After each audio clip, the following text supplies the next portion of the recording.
महाराष्ट्र की विधानसभा का क्या समीकरण है ये अपने दर्शकों को दिखा देते हैं। मौजूदा सीटें 286 हैं। अगर 16 विधायक अयोग्य करार होते हैं तो 270 विधायक रह जाते हैं और बहुमत का आंकड़ा ऐसे में 136 होगा। अभी फिलहाल शिंदे सरकार के पास बीजेपी के 104, अजीत पवार के 41 और एकनाथ शिंदे के साथ 40 विधायक हैं, यानी कि कुल मिलाकर 185 विधायक हैं। अगर 16 अयोग्य भी करार होते हैं तो 169 रह जाएंगे, यानी कि बहुमत से 33 ज्यादा। और यही बात विद्या बता रही थी कि फिलहाल एकनाथ शिंदे की सरकार को कोई खतरा दिखाई नहीं दे रहा है। कुल मिलाकर अगर शिंदे सरकार को देखा जाए तो यह समीकरण उनके पक्ष में होता हुआ दिखाई दे रहा है। लेकिन इस तरफ उद्धव ठाकरे लगातार ये आरोप लगा रहे हैं कि मिली भगत है स्पीकर और सीएम की। आपको सुनवा देते हैं क्या कुछ कहा उन्होंने। सुप्रीम कोर्ट के सामने एक एफिडेविट दिया है और जिसमें दो बार वो मिले, एक बार नहीं 2 बार मिले हैं।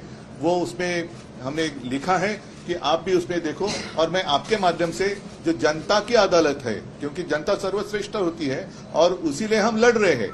जनता का अधिकार अगर कोई छीनता है तो हम तो वो बर्दाश्त नहीं करेंगे और जनता की अदालत में हम आपके माध्यम से जाना चाहते हैं कि ये देखो क्या हो रहा है और इसका नतीजा।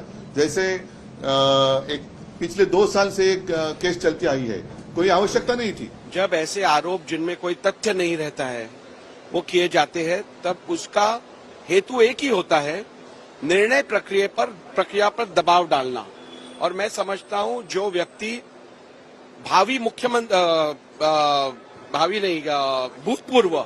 भूतपूर्व मुख्यमंत्री रहा है उसे तो मालूम होना चाहिए विधानसभा अध्यक्ष का कार्य क्या रहता है, उनकी जिम्मेदारियां क्या रहती है। विधानसभा अध्यक्ष मुख्यमंत्री दोनों विधिमंडल बोर्ड के सदस्य रहते हैं। कुछ महत्वपूर्ण निर्णय विधिमंडल के बारे में लेने होते हैं, तब दोनों में चर्चा अपेक्षित होती है। इतना समय इसमें बर्बाद हो गया है। ये तो इलीगल गवर्नमेंट है, जो सुप्रीम कोर्ट ने भी कहा है। तो इलीगल गवर्नमेंट के हाथों में 2 साल तक महाराष्ट्र का भवितव्य रखना ये बहुत ही खतरनाक बात है। और कल क्या होगा या कल क्या हो सकता है, तो ये 2 बार जो मिले हैं ये मिलीभगत भी हो सकती है। प्रजातंत्र की हत्या करने की साजिश शायद हो गई। जो लोग झूठे रहते हैं उनके मन में हमेशा रहता है कि हम झूठे हैं तो हमें कुछ ना कुछ करना पड़ेगा। तो उनकी पहली जीत क्या थी? क्या अध्यक्ष को हियरिंग नहीं लेनी चाहिए, उपाध्यक्ष को हियरिंग लेनी चाहिए, ये तो वो कह रहे थे। वो भी कोर्ट ने उनको ये कर दिया। जब उपाध्यक्ष के पास उन्होंने कंप्लेंट की थी तो उपाध्यक्ष ने बोला कि 2 दिन में अपना पक्ष रखो, तो उसको भी कोर्ट ने खारिज कर दिया। उनका जो भी कहना था कोर्ट ने खारिज कर दिया है, क्योंकि वो गलत बेस पे लड़ रहे हैं। पहले तो उन्होंने अपने पार्टी के कॉन्स्टिट्यूशन में मैनिपुलेशन किया है और वो भी हमने सिद्ध करके दिखाया है। तो हम लोग ऐसे नहीं बोलते कि हमारी तरफ से उसका निकल रहेगा। जो भी रिजल्ट रहेगा आप वेट कीजिए ना, हैव पेशेंस। आप महाराष्ट्र में रहते हैं, श्रद्धा सबूरी तो महाराष्ट्र का धर्म है, तो थोड़ी सबूरी रखे आप। और इस बीच महाराष्ट्र मंत्री सुधीर मुनगंटीवार से हमने खास बातचीत की है, सुनिए। हमारे साथ बीजेपी के वरिष्ठ नेता और मंत्री सुधीर मुनगंटीवार जी है। इस पर ही आपकी राय जानना चाहेंगे, क्या प्रतिक्रिया है, क्योंकि उद्धव गुट जो है बहुत आक्रामक होते दिख रहा है एक ही दिन पहले जब ये फैसला आने वाला है। देखो भैया, ये बचकानी बातें हैं।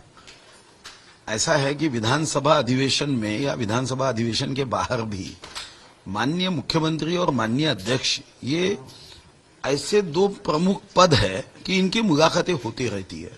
कभी बैठकों में होती है, कभी अध्यक्ष कुछ बैठकों के बारे में कहते हैं, कभी उद्घाटन होता है, कभी भूमि पूजन होता है और बाद में अध्यक्ष जी विधानसभा के सदस्य है, उनके मतदार संघ में भी कुछ कार्यक्रम होते हैं या मतदार संघ के प्रश्नों के लिए भी सीएम से मुलाकात होती है। तो मुझे लगता है इसमें बुराई क्या है। अब 2 अक्टूबर को मैं जब लंदन वाघनख के MOU के लिए गया था तो वहां पे महात्मा गांधी जी के अभिवादन के लिए देश के मुख्य न्यायाधीश माननीय चंद्रचूड़ जी और हम साथ में थे। तो कार्यक्रम में अगर मुलाकात हुई तो इसका मतलब क्या है कि वन विभाग की कोई केसेस सुप्रीम कोर्ट में होगी तो हमारे बाजू से निकाल लगेगा क्या?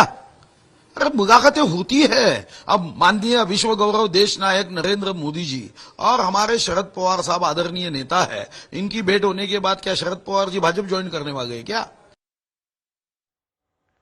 और इस पूरे मामले पर कॉन्स्टिट्यूशन एक्सपर्ट PD आचार्य का क्या कुछ कहना है, आपको सुनवाते हैं।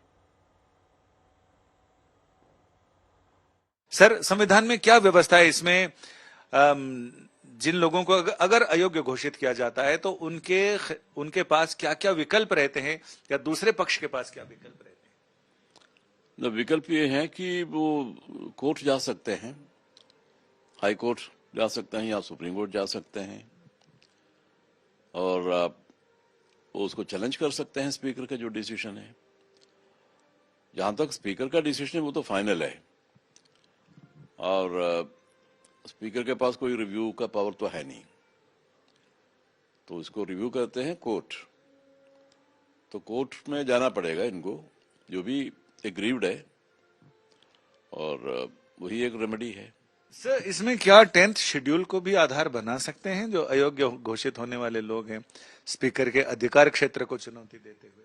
10th शेड्यूल के अंडर ही होता है, ये सारी कार्रवाई जो होती है 10th शेड्यूल के अंडर ही होती है, क्योंकि 10th शेड्यूल में ही जो मैंने ग्राउंड्स का जिक्र किया है वो 10th शेड्यूल में है। वो यही 2 ग्राउंड्स है जिनके बेसिस पर एक मेंबर को डिस्क्वालीफाई किया जा सकता है, और वो जो मेंबर डिस्क्वालीफाई होता है वो चैलेंज भी इसी के ग्राउंड्स पर होता है कि हमने डिफाइन नहीं किया, ये हम पार्टी स्वेच्छा से छोड़ी है।